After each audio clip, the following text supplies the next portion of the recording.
Tonight on NewsWatch 12 at 6, elections only 2 weeks away. How local mayoral candidates are weighing in on infrastructure coming up. And local high school students are getting a hands-on experience in emergency services. A look into their latest field trip coming up. Plus, it's your last chance to donate to our Coats for Kids campaign. We'll tell you where to find a red barrel and what is needed most coming up on NewsWatch 12 at 6. Watching out for you. This is NewsWatch 12 at 6. One of this season's most popular campaigns is coming to an end this Sunday. Thank you for joining us for NewsWatch 12 at 6. I'm Haley Gravitt. That campaign is asking for coats, not votes. And NewsWatch 12's Jerry Howard says our 34th annual Coats for Kids campaign has just 5 days left before it's getting buttoned up this Sunday. Jerry.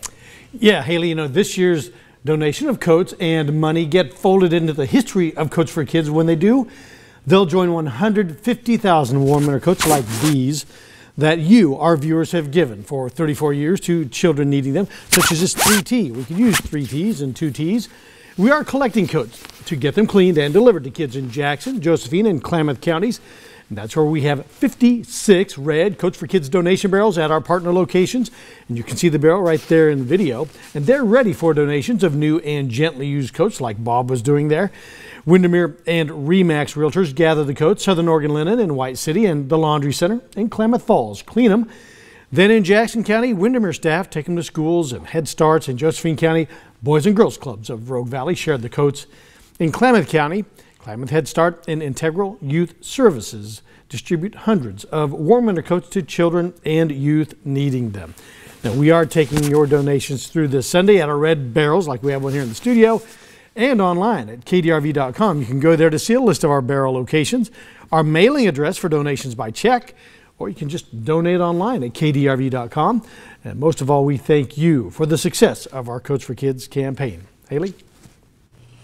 Jerry, thank you. And now let's check in with Stormwatch 12 Chief Meteorologist Matt Hoffman, who we've noted we might have been needing some coats in the past couple of days. Yeah, today especially very cool out there. A lot of clouds keeping those temperatures in the 50s. Only 58 in Medford, 54 in Wairika. Beautiful sunset there in Klamath Falls, 53 right now. And it's 54 degrees along the coast in Brookings. Skies will stay mostly cloudy tonight for the most part, but we will stay dry. Temperatures dropping down into the low 40s in Medford and Grants Pass, down to the 30s in Wairika. We'll fall at 34 in Klamath Falls and 46 degrees in Brookings. Now tomorrow there's going to be a storm system, a quick moving one that's going to work through the region. We'll see developing rain and higher elevation snow as we go through the course of the morning into the afternoon. Eventually, precipitation working from west to east. Most accumulating snow will be above about 5,000 feet, but rain and snow amounts overall are looking fairly light. Temperatures, though, will stay well below normal for tomorrow, even a bit cooler than today in a lot of spots. Temperatures are good about 10 degrees cooler than average. And once the system moves out, it's going to set us up for some very cold and frosty conditions. Thursday morning, a freeze watch has been posted for all of our west side valleys and the Mount Shasta area. I'll have more details on that chill as well as how much rain and snow we can expect with the system tomorrow coming up in just a bit. Haley? Matt, thank you. And as we see that fall weather roll in, some counties now declaring the end of their fire season. This morning, South Central Oregon Fire Management Partnership announced both Klamath and Lake counties will end their fire seasons on Friday. The end of the fire season will lift the ban on open debris burning in both counties. During the 2024 fire season, which officially began on June 7th, a total of 94,000 acres was burned between 155 fires. Jackson, Josephine, and Siskiyou counties currently remain in fire season. In fact, we're learning more about a fire that broke out today in the Applegate Valley. The map you'll see here shows the fire on Thompson Creek Road. The Oregon Department of Forestry says the fire burned 1¼ acre. It's completely lined, but it is a reminder that there is still some lingering fire danger within our region. The investigation is ongoing, but we'll be sure to keep you updated as more information does become available.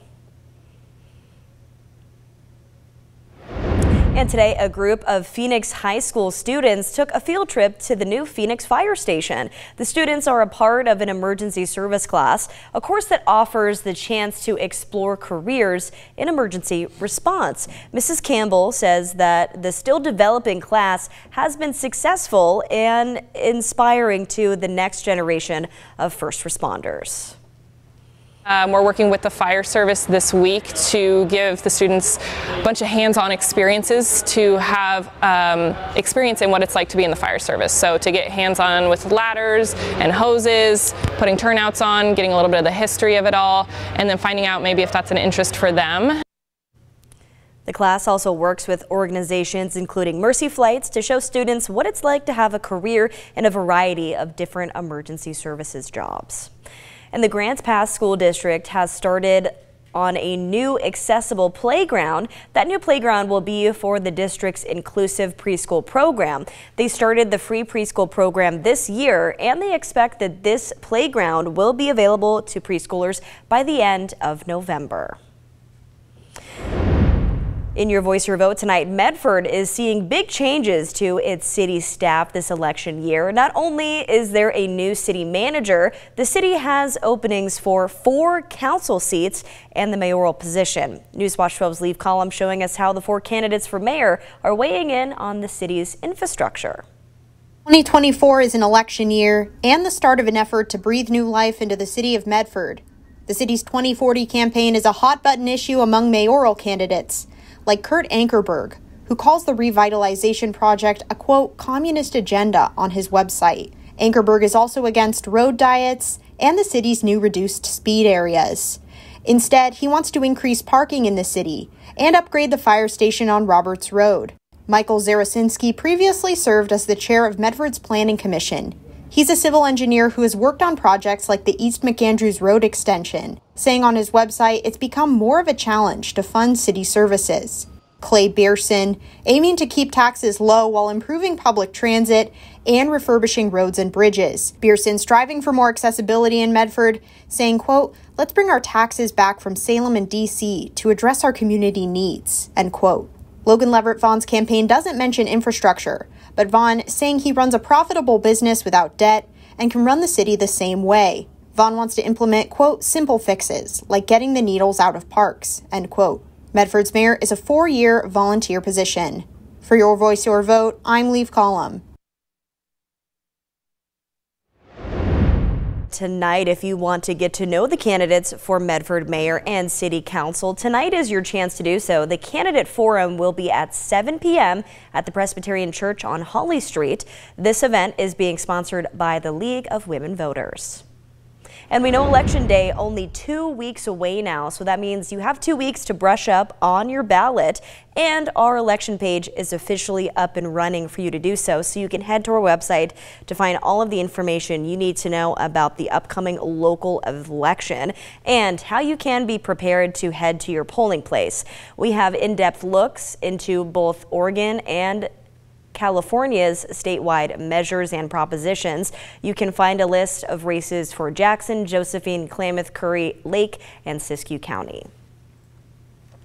Looking at the Crime Watch tonight, California's Unified Cannabis Enforcement Task Force has seized over $70 million in illegal cannabis in the last 3 months alone. Governor Gavin Newsom announced the numbers this morning, saying California continues to support the legal cannabis industry as well as the safety of consumers. Across 13 counties, the state has seized over $191 million in illegal cannabis since January of 2020. And also looking at the Crime Watch tonight, if you're heading into the Rogue River Siskiyou National Forest, you'll want to keep an eye out for spikes and wires on Forest Service roads. Just take a look at these photos here. In the areas of Taylor Creek and Shan Creek, some have reported boards like these here holding spikes in the roadway. The report states that these boards have been covered in leaves, making them difficult to see. You can report this type of activity to the Grants Pass Interagency Office or the Wild Rivers Ranger District, both numbers seen here on your screen. In Jackson County, the sheriff's office is asking for help in locating a missing woman. Take a look here. 41-year-old April Larson was last seen around 1 a.m. on Sunday morning when she went for a walk in Prospect near First Street. Larson was visiting a friend and is believed to not know anyone in the area. She has purple and blue dyed hair and brown eyes. More information on her can be found on our website, kdrv.com. And looking at a traffic alert, both Central Avenue and Riverside Avenue will be undergoing night work between 7 p.m. and 6 a.m. You may want to avoid these streets if you are traveling at those hours. Drivers can expect intermittent road and lane closures with detours and flaggers in place. And looking ahead to this weekend, Medford police are hosting their drug take-back event.